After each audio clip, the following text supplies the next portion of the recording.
जम्मू में डेंगू का डंक दिखाने लगा है अपना असर। सूबे में 1000 के करीब पहुंची मरीजों की संख्या। बुखार से पीड़ित लोगों को डेंगू जांच करवाने की अपील।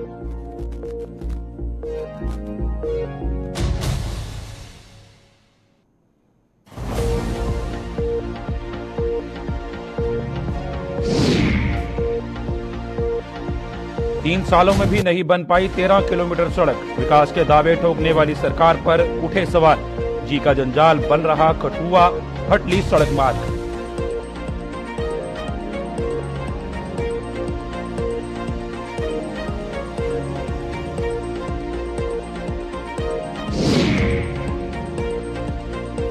सांबा में 8 महीनों में 133 चोर गिरफ्तार। 2 और शातिर चोर चढ़े पुलिस के हत्थे। लाखों के जेवरात और नकदी हुई बरामद।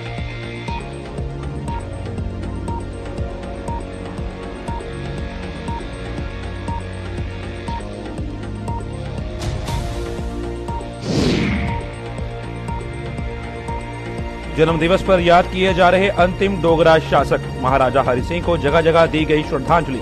रियासत जम्मू कश्मीर में योगदान को किया गया याद।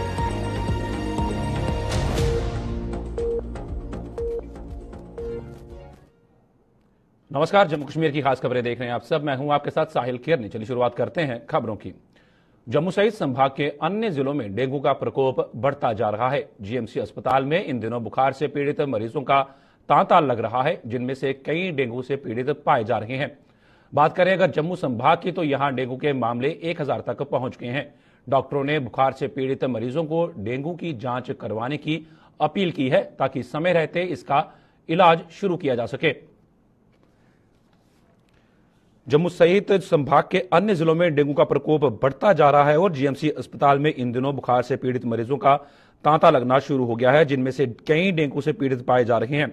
बात करें अगर जम्मू संभाग की, तो यहां डेंगू के मामले 1000 तक पहुंच गए हैं और डॉक्टरों ने बुखार से पीड़ित मरीजों को डेंगू की जांच करवाने की अपील की है, ताकि समय रहते इसका इलाज शुरू किया जा सके।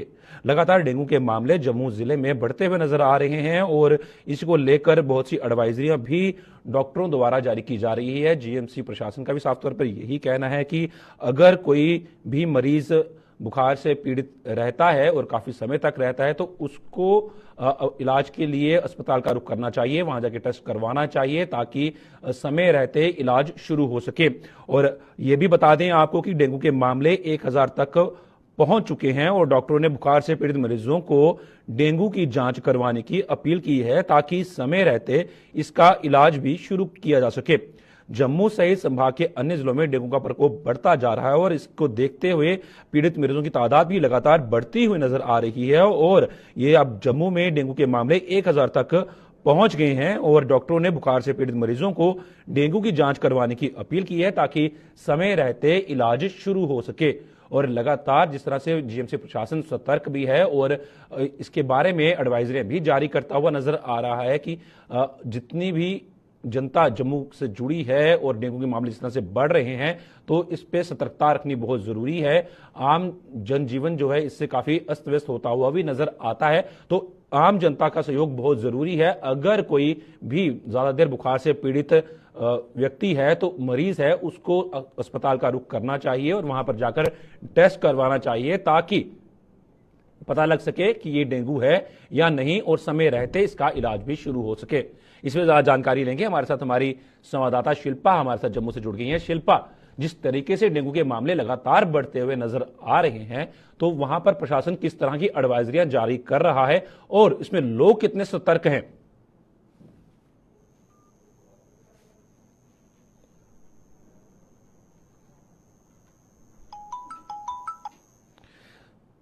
शिल्पा, इसमें लोग किस तरह से सतर्क नजर आ रहे हैं और किस तरह से वहां पर प्रशासन, जिस तरह जीएमसी का जो अमला है वो कार्य करता हुआ नजर आ रहा है?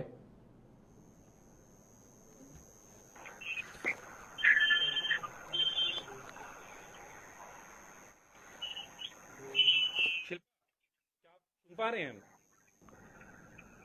जी बिल्कुल, जिस तरीके से डेंगू के मामले जो है वो लगातार देखने को मिल रहे हैं और आंकड़े जो है वो काफी ज्यादा बढ़ते हुए नजर आ रहे हैं। फिलहाल जम्मू की बात करें तो लगभग इस यानी कि बीते समय में 68 मामले जो है वो नए आ चुके हैं और जिस तरीके से पर्दे प्रदेश में लगभग 1000 के आंकड़ा जो है वो पार हो चुका है। और जिस तरीके से आंकड़ों की बात करें तो लगातार आंकड़े बढ़ते जा रहे हैं। प्रतिदिन जो है वो लोग हॉस्पिटल में पहुंच रहे हैं और पॉजिटिव केसेस जो है वो देखने को मिल रहे हैं, जहां पर टेस्ट भी कंडक्ट करवाए जा रहे हैं। लगभग 1000 के करीब जो है, यानी कि शुरू से लेकर अभी तक की बात करें तो लगभग 1000 के करीब यहाँ पर टेस्ट भी जो है वो कंडक्ट करवाए गए हैं। और जिसमें से शुरू से लेकर अभी तक की बात करें तो जिसमें से पॉजिटिव केसेस जो है वो 1376 के करीब जो है वो पॉजिटिव केसेस आ चुके हैं। और प्रेजेंट की बात करें तो इस वक्त जो है वो 10 से 12 लोग जो है, मरीज जो है वो हॉस्पिटल में एडमिट है। और यानी कि पूरा डेटा मैं आपको बताती चलूं कि शुरू से लेकर अभी तक लगभग 453 जो है वो केसेस जो है वो आ चुके हैं, एडमिट हो चुके हैं ये लोग। और इनमें से लगभग 371 लोग जो है, मरीज जो है वो ठीक भी हो चुके हैं। लेकिन आंकड़ों की बात करें तो प्रतिदिन आंकड़ा जो है वो दिन ब दिन बढ़ते जा रहा है। और बीते समय में लगभग, यानी कि कल जो है वो 24 घंटे में 68 पॉजिटिव मामले जो है वो सामने आ रहे हैं, जहां पर पूरी तरीके से स्वास्थ्य विभाग के अधिकारियों का ये कहना है कि पूरी तरीके से प्रॉपर उनकी देखभाल जो है वो की जा रही है। जो स्थिर कंडीशन में है उन्हें घर भेजा जा रहा है और जिनकी क्रिटिकल कंडीशन है उन्हें हॉस्पिटल में रखा जा रहा है। और वहीं पर विशेषज्ञों का ये साफ तौर पर कहना है कि ये महीना और अगले वाला माह जो है, यानी कि ये 2 माह काफी ज्यादा इसमें आंकड़ों की बढ़ोतरी जो है वो देखने को मिल सकती है। लोगों से अपील की जा रही है, स्वास्थ्य विभाग के अधिकारियों की लोगों से अपील की जा रही है कि अपने आसपास जो है वो ढेर इकट्ठा ना करें, गंदगी ना फैलाएं, क्योंकि आंकड़े जो है वो प्रतिदिन बढ़ते जा रहे हैं। बिल्कुल, जिस तरह से आंकड़े बढ़ते हुए नजर आ रहे हैं तो जीएमसी प्रशासन द्वारा किस तरह की एडवाइजरियां जो वो जारी की जा रही हैं जिससे कि आम लोगों को सहूलियत हो सके और समझ पाएं कि डेंगू से बचाव कितना जरूरी है इलाज से पहले। देखिए, लगातार फॉगिंग जो है वो वार्डों में की जा रही है, लेकिन कहीं न कहीं ये भी देखने को मिल रहा है कि जिस आंकड़ों में जो बढ़ोतरी नजर आ रही है, इजाफा जो है वो नजर आ रहा है, तो फॉगिंग से भी कोई राहत नहीं मिल रही है। क्योंकि प्रतिदिन अगर 24 घंटे की बात करें तो हर दिन 24 घंटे में जो है वो नए मामले सामने आ रहे हैं, जहाँ पर 50 से ऊपर जो है वो आंकड़ा हो रहा है। लेकिन जीएमसी की तरफ से लगातार हिदायत दी जा रही है, अपील की जा रही है और फॉगिंग जो है वो अलग अलग वार्डों में की जा रही है।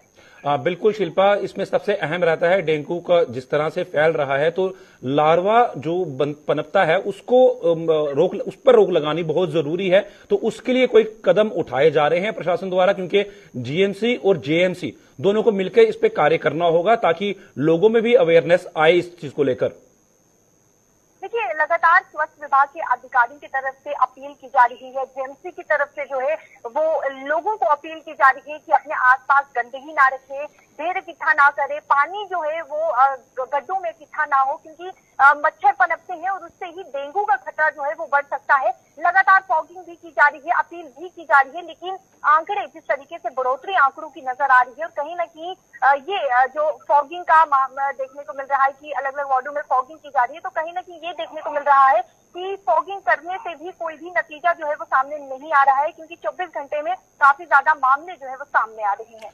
धन्यवाद पूरी जानकारी साझा करने के लिए। जिस तरह से शिल्पा पूरी जानकारी देती हुई नजर आई, जिस तरह से मामलों में बढ़ोतरी हो रही है, तो यहां पर जिस तरह से जीएमसी कार्य कर रहा है, एडवाइजरी भी जारी की जा रही है उनके द्वारा और इलाज भी वहां पर पूर्ण तरीके से चल रहा है मरीजों का। पर यहां पर देखने वाली बात यह है कि आखिर डेंगू के मरीज बढ़ क्यों रहे हैं, क्योंकि इसी महीने में ज्यादा बढ़ना शुरू हुए हैं और इनकी तादाद 1000 पार कर चुकी है। अब ये आने वाले समय में देखा जाएगा इसकी तादाद कम होती है या और बढ़ती हुई नजर आती है।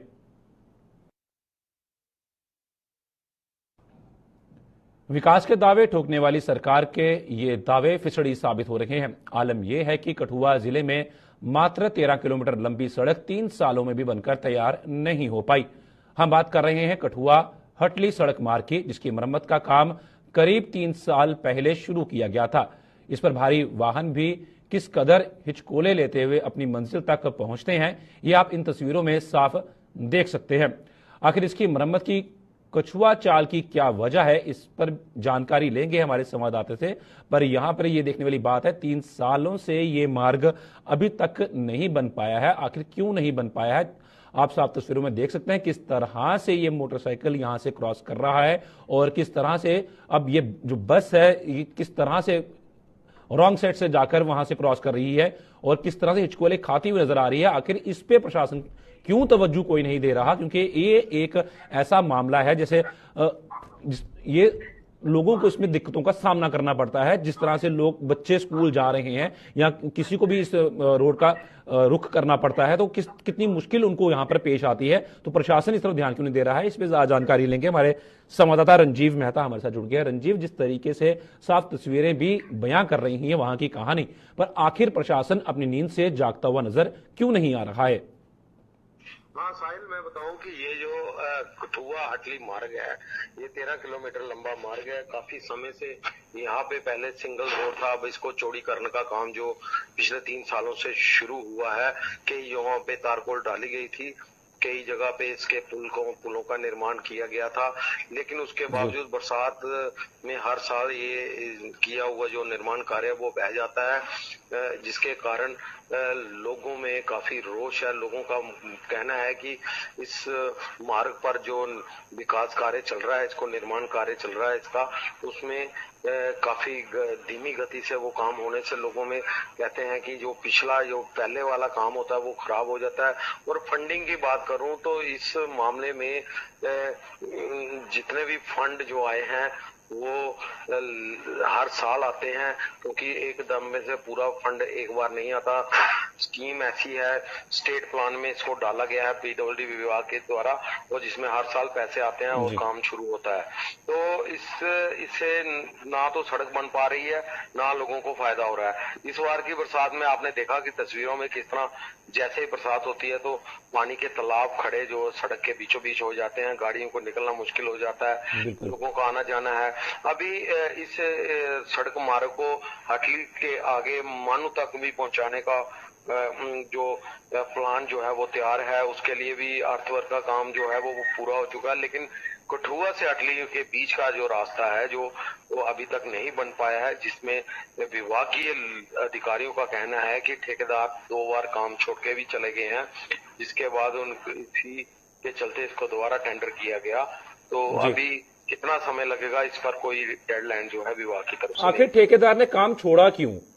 2 बारी ठेकेदार काम छोड़ के गया, उसकी वजह क्या रही है? और साथ साथ में आप ये भी बताएं कि तारकोल डाले कितना समय बीत गया, और जिस ठेकेदार ने तारकोल डाला था तो उसकी गुणवत्ता जो थी वो सही थी? बिल्कुल गुणवत्ता सही थी, लेकिन जो निर्माण कार्य है सड़क के किनारे जो नाले हैं, उन नालों को नहीं बनाए जाने के कारण ये ठेकेदार जो सड़क है जिस पर जो तारकोल है वो हमेशा टूट जाती है जल्दी ही। और साथ में जो फंडिंग है, जो ठेकेदार को पेमेंट समय पर नहीं होती, जितना वो काम उसको लाट किया जाता है उसके बावजूद वो काम करता है, लेकिन पेमेंट नहीं होने के कारण ठेकेदार जहां से काम छोड़ के जो है वो चले जाते हैं, जिसके कारण लोगों में काफी रोष है। लोगों के कई डेपुटेशन जिला उपायुक्त से लेकर विभाग की अधिकारियों उच्च अधिकारियों तक भी गए, और स्थानीय सांसद ने भी हस्तक्षेप के बाद भी कई बार इस काम को शुरू करवाया गया, लेकिन अभी इतने साल बीत जाने के बाद भी अभी तक ये सड़क का निर्माण कार्य जो है वो पूरा नहीं हो पाया, जिसमें लोगों को जो इस इलाके की आबादी है 5 से 6 पंचायतें हैं जो यहाँ के लोग जो हैं वो रोजाना गुजरते हैं, लेकिन उनको अभी तक जिला मुख्यालय तक जोड़ने वाली सड़क जो है उसका निर्माण कार्य पूरा नहीं है। बिल्कुल सही बात है, निर्माण कार्य इसका पूरा नहीं हो पाया है, साफ तस्वीरों में दिख भी रहा है रंजीव। पर इन सब में बात तो ये आती है, इसका खामियाजा तो आम जनता भुगत रही है ना, कि जिस तरीके से अगर ठेकेदार को पेमेंट टाइम पे नहीं हुई या नहीं हुई या लेट हुई तो उसका जो खामियाजा है वो आम जनता भुगत रही है। क्यों प्रशासन अपनी नींद से जागता हुआ नजर नहीं आ रहा है? और इसमें प्रशासन के जो अधिकारी हैं उनका क्या कहना है कि ठेकेदार को अगर कोई टेंडर दोबारा से किया गया है इसका तो कोई ठेकेदार क्यों लेगा अगर उसको पेमेंट समय पर नहीं होगी? तो इसमें क्या वजह निकल के सामने आती हैं? देखिए, विभागीय अधिकारियों से जो मेरी बात हुई तो उनका साफ तौर पर कहना था कि जो ठेकेदार को पेमेंट का सिस्टम है वो जैसे फंड डिमांडेड होते हैं पहले, फिर बाद में फंड जो है वो रिलीज होते हैं, जैसे फंड रिलीज होते हैं उसके बाद ही ठेकेदार को पेमेंट की जाती है। सरकार की तरफ से ऊपर से पैसे जब छोड़े जाएंगे तभी ठेकेदार को पेमेंट होगी, जिसमें काफी लेट लतीफी का काम होता है, उसके बाद ही जिसके चलते ठेकेदार इस काम को बीच में ही छोड़कर चले जाते हैं। धन्यवाद पूरी जानकारी साझा करने के लिए। हमारे साथ हमारे संवाददाता रंजीव जुड़े हुए थे, जिन्होंने पूरी जानकारी हमारे साथ साझा की। जिस तरीके से इस रोड की खस्ता हाल बनी हुई है, हालांकि इसका अभी टेंडर हुआ है, 2 बारी ठेकेदार आए और उन्होंने इसको निर्माण कार्य को अधर में ही छोड़ दिया और अब नए सिरे से इसका टेंडर हुआ है। अब देखने वाली बात यह रहेगी आखिर इस रोड का निर्माण कब होगा। पर इन सब के बीच में एक बड़ी बात यह आ जाती है कि यह खामियाजा तो साफ तौर पर जनता भुगतती हुई नजर आ रही है।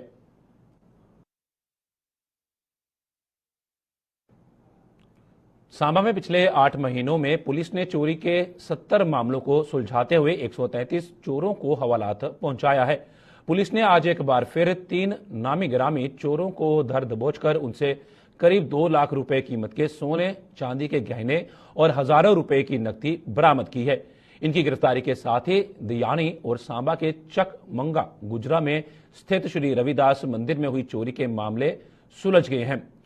ये साफ तौर पर तस्वीरें देख रहे हैं कि चोरी के मामले वहां पर लगातार बढ़ते हुए नजर आ रहे थे और पुलिस की सतर्कता की वजह से इन पर अंकुश भी लगाया गया और चोरों की धरपकड़ के लिए अलग अलग टीम्स भी तैनात की गई थी और चोरों को पकड़ा भी गया है। और आज भी 2 चोरों को पकड़ा गया है और जिनसे 3 चोरों को पकड़ा गया है, जिनसे पुलिस ने सोने चांदी के जेवरात भी बरामद किए हैं। तकरीबन 2 लाख रुपए उनकी कीमत जो है वो आंकी गई है और हजारों रुपए की नकदी भी उनसे बरामद की गई है। और अब पिछले 8 महीनों में अगर हम बात करें तो पुलिस ने चोरी के 70 मामले सुलझाए और उस 70 मामलों में 133 चोरों को हवालात पहुंचाया है। और पुलिस ने आज एक बार फिर से 3 नामी गिरामी चोरों को धर दबोचकर उनसे करीब 2 लाख रुपए कीमत के सोने चांदी के गहने और हजारों रुपए की नकदी बरामद की है।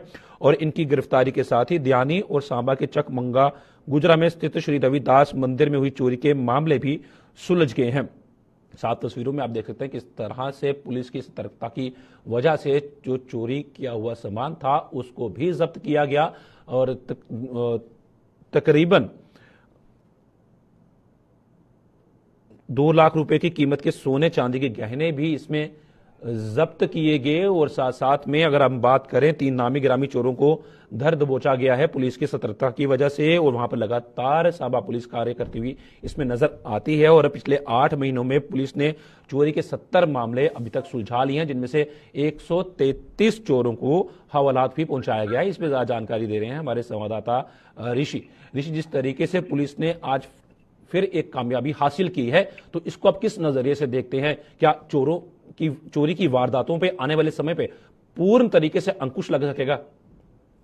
देखिए बिल्कुल साहिल, आपको बता दें जिस तरह से एक कोशिश पुलिस की तरफ से जारी है कि क्राइम रेट को पूरी तरह से शून्य पर लाया जाए और उसी को लेकर यहाँ पर क्राइम को खत्म किया जा रहा है और क्रिमिनल्स की धरपकड़ की जा रही है, जिसमें एक और सफलता आप ये कह सकते हैं कि पुलिस को हासिल हुई है, जिसमें गोल्ड ऑर्नामेंट्स की बात करें या फिर सिल्वर ऑर्नामेंट या फिर कैश की बात करें, भारी मात्रा में जो रिकवरी है ये पुलिस ने की है।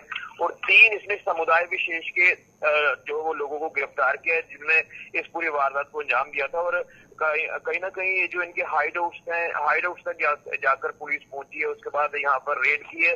रेड करने के बाद इनको ट्रैप किया गया और उसके बाद इनकी जो वो अभी अरेस्ट जो अमल में लाई गई है। लेकिन सवाल ये है कि आखिर क्राइम रेट हम जो लगातार बढ़ता हुआ देख रहे हैं इसके ऊपर अंकुश तो लग रहा है, लेकिन कुछ चेहरों को पहचानने की काफी ज्यादा जरूरत है, खासतौर पर जो बाहरी राज्यों से यहाँ पर लोग सक्रिय हुए हैं इनके ऊपर नजर रखने की जरूरत है। और खासतौर पर अगर इलीगल एक्टिविटीज को कोई अंजाम दे रहा है तो शरारती तत्व ऐसे हैं जो समुदाय विशेष से ताल्लुक रखते हैं, जिसमें हमने पिछले एक लंबे अरसे से देखा है कि यहाँ पर पशु तस्करी होती है, यहाँ पर जो है नशा तस्करी होती है। अब जिस तरह से पुलिस ने इनके ऊपर अंकुश लगाना शुरू किया है तो इनकी चल नहीं पा रही है और ये इस तरह की इलीगल एक्टिविटीज को अंजाम दे रहे हैं। और ये जो पूरा मामला सामने आया ये बॉर्डर का इलाका है और बॉर्डर के इलाके में जिस तरह से ये पूरा मामला सामने आया उसके बाद पुलिस ने जो है वो रडार पर इनको लेना शुरू कर दिया। जब पुलिस ने मामला दर्ज किया पुलिस स्टेशन सांबा में, उसके बाद ये 3 लोग, मैं इनके नाम आपसे शेयर करना चाहता हूँ क्योंकि ये समुदाय विशेष से ताल्लुक रखते हैं, तो इनके ऊपर जो एक लगाम है वो पुलिस ने लगाई है। मैं इसमें 2 नाम आपको बताऊंगा, मंजूर अहमद है, इसी के साथ साथ अल्ताफ दीन है। ये दोनों जो है चकमंगा गुजरा इलाका के रहने वाले हैं और ये न जाने और कितने इलीगल एक्टिविटीज में इनकी इन्वॉल्वमेंट है। ये एक नोटोरियस गैंग आप कह सकते हैं कि जिसका पुलिस ने भांडाफोड़ किया है। ये गैंग जो है वो पुलिस ने इसको बस किया है। तो कहीं ना कहीं आने वाले दिनों में चुनौतियां काफी ज्यादा है पुलिस के लिए। हालांकि पुलिस का लगातार ये दावा है कि हमने लगातार कोशिश की है क्राइम को खत्म करने की, लेकिन चैलेंज काफी ज्यादा है क्योंकि आए दिन इस तरह के मामले सामने आ रहे और बीते 8 महीनों का जो डाटा सामने आया। 133 से ज्यादा इस तरह के तत्वों की पुलिस ने धरपकड़ की है। 70 से 75 मामले पुलिस ने सॉल्व किए हैं। तो मुझे लगता है कि इसी तरह से अगर पुलिस काम करेगी, लोगों का भरोसा पुलिस के ऊपर बनेगा और एक जो दावा पुलिस की तरफ से लगातार किया जा रहा है, पुलिस इसी तरह से काम करेगी तो मुझे लगता है कि समाज में एक अच्छा वातावरण बनेगा, एक अच्छा समाज में मैसेज आएगा पुलिस के एंड पर अगर बात करें। जी बिल्कुल ऋषि, जिस तरीके से सांबा जिला में लगातार चोरियों की वारदातें जो थी वो बढ़ती हुई नजर आ रही थी और अब उस पर कहीं ना कहीं अंकुश लगता हुआ नजर आ रहा है। जिस तरह से इन तीनों की गिरफ्तारी हुई है, तो क्या लगता है इनकी जो संलिप्तता है कि और भी क्राइम्स में हो सकती है? इस तरह की पूछताछ पुलिस द्वारा की जा रही है या पुलिस के किसी अधिकारी से आपकी बात हुई है कि उन्होंने इसके बारे में कोई बयान दिया है? देखिए, जिस तरह से इन्वेस्टिगेशन लगातार चल रही है, क्योंकि जिसमें हमने खुद देखा कि जो पुलिस ने ये तमाम आइटम्स को डिस्प्ले किया था, तो मुझे लगता है कि काफी ज्यादा कॉस्टली आइटम्स हैं। और अब जिस तरह से पुलिस ने ये तमाम जो कार्रवाई को अंजाम में लाया है, तो इनकी इन्वॉल्वमेंट और भी मामलों में हो सकती है। इसी को लेकर पुलिस जो इन्वेस्टिगेशन कर रही है, मामला दर्ज करके, और आगे इनके तार कहां कहां पर जुड़े हैं, क्योंकि कहीं ना कहीं अगर इस तरह के शरारती तत्व पकड़े जा रहे हैं तो मुझे लगता है कि मोबाइल स्मगलिंग में भी इनकी जो वो ये इन्वॉल्वमेंट मानी जा सकती है, क्योंकि बॉर्डर का इलाका, इस तरह की वारदातें पहले भी पेश आई है। लेकिन इन्वेस्टिगेशन में क्या कुछ चीजें सामने आती है, पुलिस अपने एंड पर और क्या कुछ खुलासे करेगी। एक मेजर सक्सेस है जो पुलिस को हासिल हुई है, क्योंकि हाइडआउट तक पहुंचना, और ये जो इलाका है यहाँ पर मैक्सिमम हमने देखा है कि पुलिस पार्टी जब भी पहुंची है, पुलिस पार्टी के ऊपर पथराव होते हुए हमने देखा है, गाड़ियां जो है वो टूटती नजर आई हैं। तो ये जो इलाका है, आप ये कह सकते हैं कि एक संवेदनशील इलाका है। जिस तरह से यहाँ पर ये तमाम मामला सामने आया, पर पुलिस ने यहाँ इस मामले को सुलझाने के लिए यहाँ पर जो है एंट्री ली, उसके बाद इस पूरे मामले को सुलझाकर इन तमाम लोगों को गिरफ्तार किया। मुझे लगता है कि वाकई में एसएसपी सांबा बेनाम तोष उनकी बात कर ले या फिर एडिशनल एसपी सांबा सुरेंद्र चौधरी जी की बात कर ले, तो उनका एक मोटिव है कि जब तक हम सांबा जिला में रहे हैं, हम जो है पूरा सांबा जिला जो है एक अच्छे राह पर लेकर जाएंगे। इन तमाम एक्टिविटीज, जो इलीगल एक्टिविटीज होती है, इसे खत्म करने के लिए जो शरारती तत्व हैं, इनकी लगातार जो वो अरेस्ट अमल में लाई जा रही है। धन्यवाद पूरी जानकारी साझा करने के लिए। ऋषि हमारे साथ सांबा से जुड़े हुए थे, जिन्होंने पूरी जानकारी हमारे साथ साझा की और बताया कि किस तरह से इन तीनों चोरों को पकड़ा गया हो और वहां पर पुलिस की सतर्कता लगातार जारी है। तभी इतने चोरों को पकड़ने में पुलिस अभी तक सफल रही है और कहीं ना कहीं और इनकी कोशिश रहती है कि इन चोरों की धरपकड़ की जाए और चोरियों की वारदातों पर अंकुश लगाया जा सके।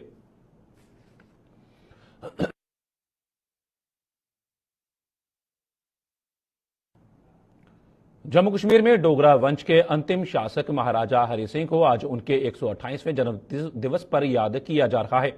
जम्मू सहित संभाग के अन्य जिलों में आज महाराजा के वंशजों सहित कई सियासी दलों व संगठनों ने रियासत जम्मू कश्मीर में महाराजा के योगदान को याद कर उन्हें अपने श्रद्धा सुमन अर्पित किए।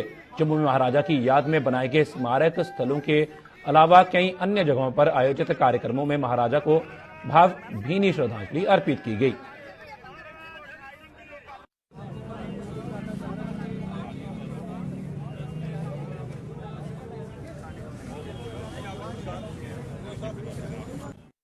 कि आप उनके दिखाए हुए रास्ते पे चलें और जो ये छोटी मोटी कभी कभी अड़चनें बीच में आ जाती हैं उनको भूल जाएं। आज के दिन जितनी भी पुरानी मतभेद हो चुके हैं उनको भूल जाना चाहिए और नए रास्ते से बिल्कुल पीछे भूल के आगे चलना चाहिए। पहले से मुझे ये डिफरेंट इस तरह से लग रहा है कि पहले इस चीज़ की लड़ाई चली हुई थी कि हमें छुट्टी चाहिए, अब इस बार हम सेलिब्रेशन करें। तो आज आप देखिए, अभी तो शुरुआत है दिन का, आगे आगे देखते रहिए कैसे सेलिब्रेट होते रहेंगे। महाराजा हरि सिंह बहादुर जी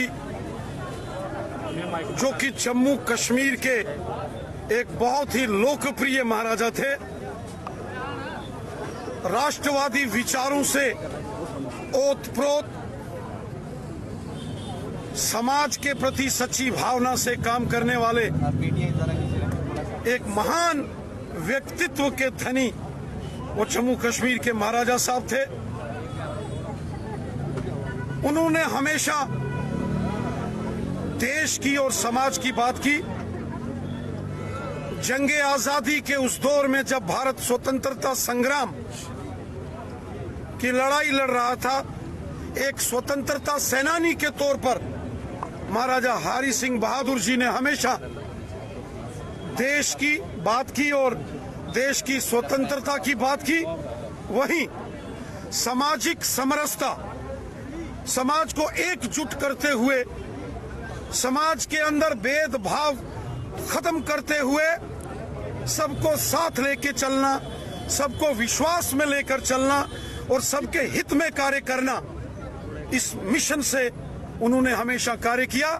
जितने भी जम्मू के डोगरे हैं, हिंदू मुस्लिम सिख ईसाई, मैं सभी को उनको मुबारकबाद देता हूं कि उन्होंने एक अपने झंडे के नीचे आकर लोगों ने गवर्नमेंट को मनवाया कि हमें इसकी छुट्टी दी जाए। एक मैं गवर्नमेंट से और अपील करूंगा कि जो हमारा एयरपोर्ट है वो महाराजा रणवीर सिंह जी के नाम रखा जाए और जो सेंट्रल यूनिवर्सिटी है वो महाराजा गुलाब सिंह जी के नाम रखी जाए, क्योंकि महाराजा गुलाब सिंह एक सिपाही से जनरल बने, जनरल से राजा, राजा का से महाराजा और लेह लद्दाख तक उन्होंने इतना बड़ा राजकाम किया।